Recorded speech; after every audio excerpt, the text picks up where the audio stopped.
Concert বাজার বাংলাদেশের সর্ববৃহত্তম আমের বাজার। এটি এশিয়া মহাদেশের দ্বিতীয় বৃহত্তম আমের বাজার। কনসার্ট বাজারের পূর্ববর্তী নাম ছিল কনসহট বাজার, যেটি পরবর্তীকালে কনসার্ট নামে সবার কাছে পরিচিত লাভ করে। চাঁপাইনবাবগঞ্জ জেলাকে বলা হয় আমের রাজধানী, আর সেই চাঁপাইনবাবগঞ্জ জেলার শিবগঞ্জ উপজেলায় কনসার্টে বসে বাংলাদেশের বৃহত্তম আমের বাজার। প্রতি আমের মৌসুমে দেশের এই বৃহত্তম আমের বাজারে প্রায় শত শত কোটি টাকার উপরে আম বেচা কেনা হয়। আমের সময় প্রতিদিন ভোর থেকে সন্ধ্যা পর্যন্ত জমে থাকে এই বাজার। রাজশাহী, চাঁপাইনবাবগঞ্জ এবং নওগাঁ জেলাতে অনেক আমের বাজার থাকলেও কনসার্টের আমের বাজার পাইকারি বাজারের জন্য সবচেয়ে বড় এবং বিখ্যাত। আমবাজারে প্রবেশের সাথে সাথে মনে হবে এ যেন আমের এক রাজ্য।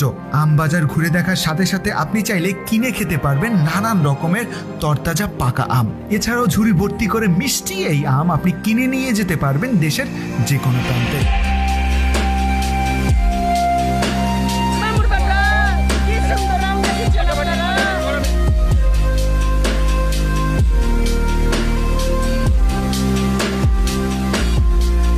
যদি রাস্তার উপরে এই বাজারটি দেখতে চান তাহলে আপনাকে খুব ভোরে আসতে হবে। আনুমানিক 6টা থেকে 7টার মধ্যে এখানে উপস্থিত থাকতে হবে, কারণ 8টা থেকে 9টার দিকে কনসার্টের যে মেইন বাজার ওটা জমে ওঠে। সো আমরা খুব সকালবেলায় চলে আসলাম এবং এই বাজারটি দেখা শেষ করে এখন আমরা চলে যাব আমের বাগানে। সেখানে দেখব যে কিভাবে তারা আম পাড়ে এবং সেটিকে বাজারে নিয়ে আসে।